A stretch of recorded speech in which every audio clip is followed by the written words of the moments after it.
Hello and welcome into Hoosier Gameday, brought to you by the Hoosier Network. My name is Noel Fary. Alongside me is Liv Clements. And Liv, the Hoosiers showed some major signs of life against Penn State this past weekend. They really did, and I think it was the first time we saw IU truly get an offensive flow.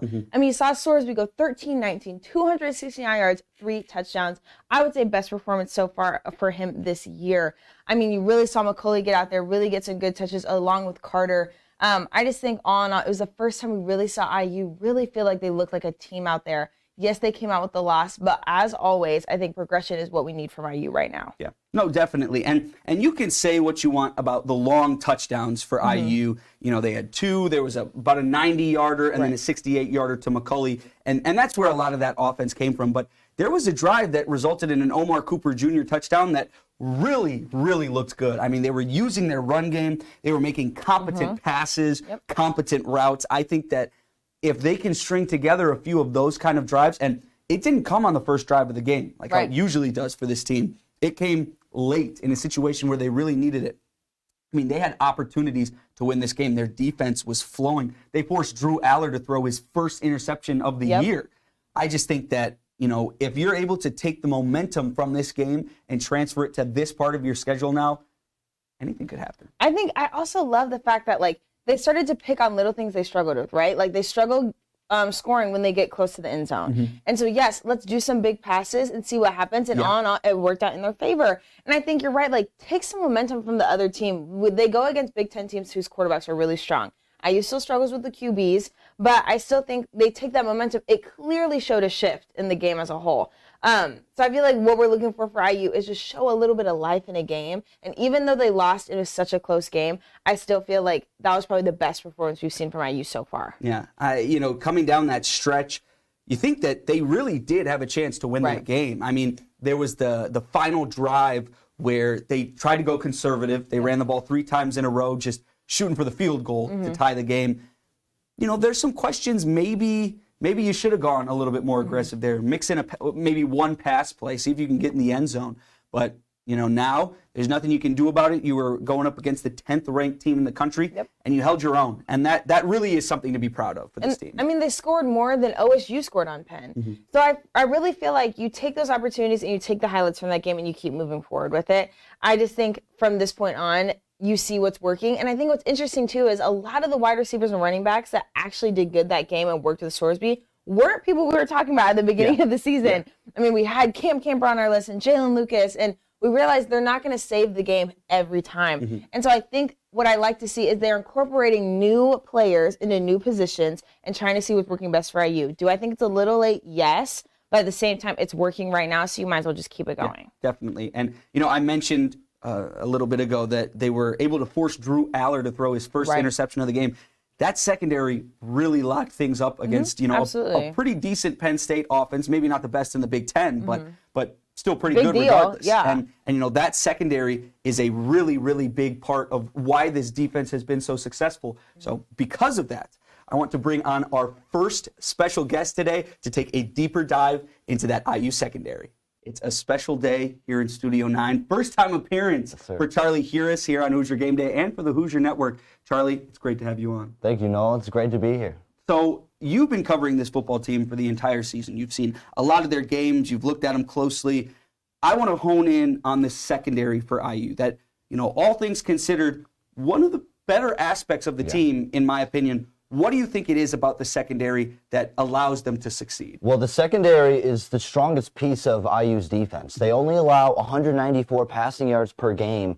And for a rushing defense that has been so putrid this season, it's the secondary that allows them to stay in games. You look last week against Penn State, like you mentioned, Drew Aller threw that first interception of the season. That's because of the disruption from the secondary. And I expect to see that again this week against Wisconsin. Yeah. Definitely. Yeah, they go out there and they play hard, not just the interceptions, but they like to hit too. Speaking of the interceptions, started off the season hot. They had at least one interception through their first 4 games, and then, like you mentioned, they grabbed another one against Penn State against Aller, his first of the season. How do you think it affects other parts of the defense knowing they have a safety blanket behind them? Yeah, the thing is, it doesn't matter sometimes how well the secondary plays. If the rushing attack is too strong for Indiana's front seven, it doesn't matter. They give up, about 170 rushing yards per game, the most of any defense in the Big Ten. So can the secondary play strong enough? They might be able to against a team like Wisconsin down to a backup quarterback, but I don't know if that front seven and the secondary have enough balance to keep them in the game for all 4 quarters. Yeah, no, I definitely agree with that. It's got to be more of a balanced attack. And at the end of the day, the secondary can do a great job. They can go out there and get good coverage for, 5, 6 seconds, 7, for a while. But eventually, if you can't put pressure on the quarterback, there isn't a secondary in football that can hold up for more than, 10 to 15 to 20 seconds. And I'm really encouraged by last week against Penn State because they were in that game up until the last 2 minutes, and that's the type of Indiana football we haven't seen this season. And I'm encouraged by that, and I'm excited to see if they can snap that 4-game losing streak here in Bloomington tomorrow. Yeah.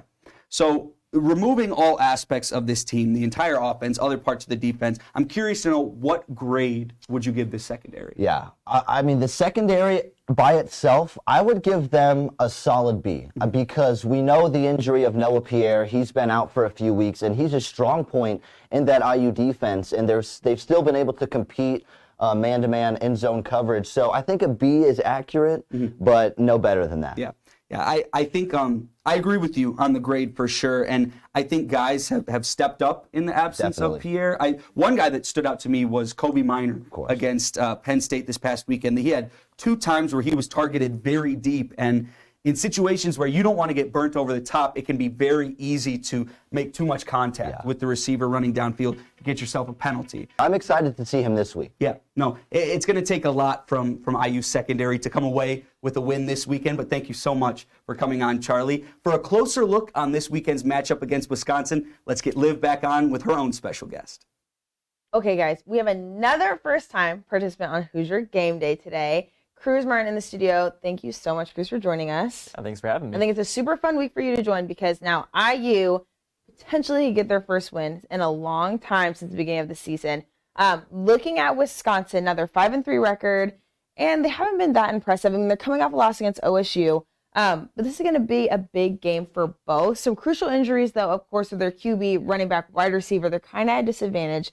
But going to the QB, both are kind of underdogs. I mean, for IU with Sorsby and for Wisconsin, in your opinion, which QB do you think is going to perform when their time is needed for both teams? Well, I think experience is very important. And for Indiana, Brendan Sorsby has more experience. Braden Locke, who was brought on in the middle of last month, only had 1 snap prior to being called up to be the starter in the middle of October. So I'm going to give the nod to Brendan Sorsby. He showed a lot of promise last week against Penn State, and I think he'll carry that over this week against Wisconsin. I think I like the point that you made, like with experience. I think, yes, Sorsby didn't start at the beginning of the season, but he's played throughout this whole season with the battle with Taven and seeing how that plays. And like you said with Penn State, it was a great performance, and you finally saw IU get some offensive flow going, which I think is what we all wanted to see. But going into a little bit with Wisconsin's offense, so like I said, QB's out right now, and we don't know about their wide receiver or running back. That's really kept their offense together. How does Wisconsin come back out of this OSU loss that was also very close for them, and then go away to be in Memorial Stadium? It's going to be really difficult, obviously, because there's a lot of questions up in the air about who's even going to be playing, Right. But I think you have to go in with the same mindset. You also have to remember Wisconsin's 1 win away from being bowl eligible, and Indiana will more than likely be their best opportunity to get that win, as they have a couple of decently tough games down the stretch. I just think they have to come in with a chip on their shoulder. They have to think they're the better team, and they have to go out and take what they think is theirs. So taking that momentum from the Penn State game and putting it into this game is going to be crucial for IU. And like you said, but the Wisconsin has something they need to prove too. I mean, this is their game to get bowl eligible. They're right at 5. They need that 6th win. Which team do you feel like this is more important to win? Do you feel like Wisconsin needs this win to become bowl eligible going the rest of their season? Or do you feel like for IU, this is the win since their last win, which was Akron in a 4-overtime, late night, everyone was tired game? Which game do you feel like this is going to be better for? Well, for me, I think it's really obvious this is extremely important to Indiana, and I think it's more so important to Indiana than it is to Wisconsin because, I mean, you heard Tom Allen say it last week in the presser. they're in tournament mode. They're in win now mode. They drop one more game. They're not bowl eligible, which is pretty miraculous that we're still talking about Indiana potentially being bowl eligible with the season that they've had. But it's still on the table for Indiana. They have to win out. They really can't afford any slip ups. Wisconsin, though they play Indiana, they have some winnable games down the stretch. So I would say Indiana, this is a must-win situation. Obviously, for Wisconsin, not so much, but they're still going to have to do whatever they can to try to get the win in Bloomington. So do you feel like IU is taking this win tomorrow in Memorial Stadium? If so, what do you think the score will be at the end of the fourth? The way they played against Penn State, they didn't play great, but they played a lot better than they have this season. So I think that Indiana has a really good shot. I'm not going to say that they will, but I think that there's definitely a chance that they could take it.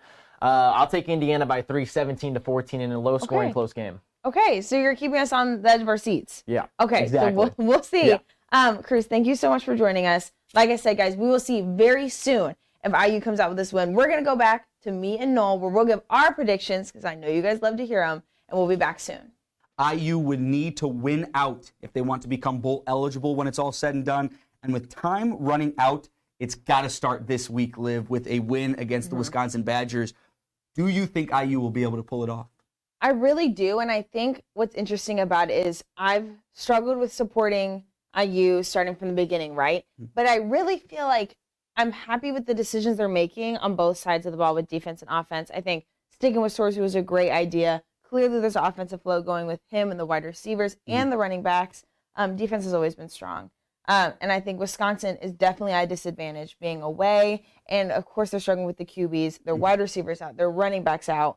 I think it all plays in IU's favor. If they take advantage of it, I will say they will win 21-17. I feel like it will be a strong game for them. Neither team has really scored that much against opponents. So I'm going to they'll take this win, hopefully get the momentum going to the rest of their season, which is pretty easy for the rest of their games. Yeah. No, you've always been Miss Optimist in the studio here. I don't know if there's been a week where you predicted IU to lose. Oh, no, you predicted them to lose against Penn State, right? I did. Yeah. Okay. You're right. Now, I'm kind of the Debbie Downer on the other hand. I don't know if I predicted IU to win. We're working on it. Yeah. Okay. I don't know if I predicted them to win once. But that changes today, Liv. There we go. I saw them at this Penn State game. I saw a semblance of a real working football team, Absolutely. a real working offense. The defense played pretty good. I think that they can get it done against this Wisconsin team, against a quarterback who, had to come in mid-season.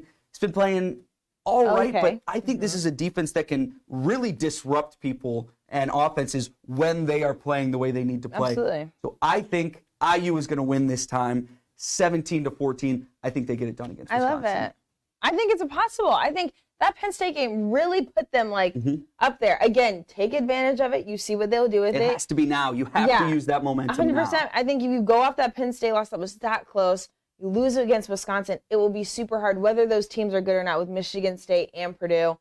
They need this win. Yeah. So I think take advantage of being home this time, get the momentum going, and they'll come out with a win. Well, both Liv and I are pretty confident in the team this weekend. But thank you all so much for tuning in to this week's episode of Hoosier Game Day, brought to you by the Hoosier Network. Tune in same time, same place next week for more on this Hoosier football team. For Charlie Huiras, Cruz Martin, and Liv Clements, I'm Noel Fary. We'll catch you next time.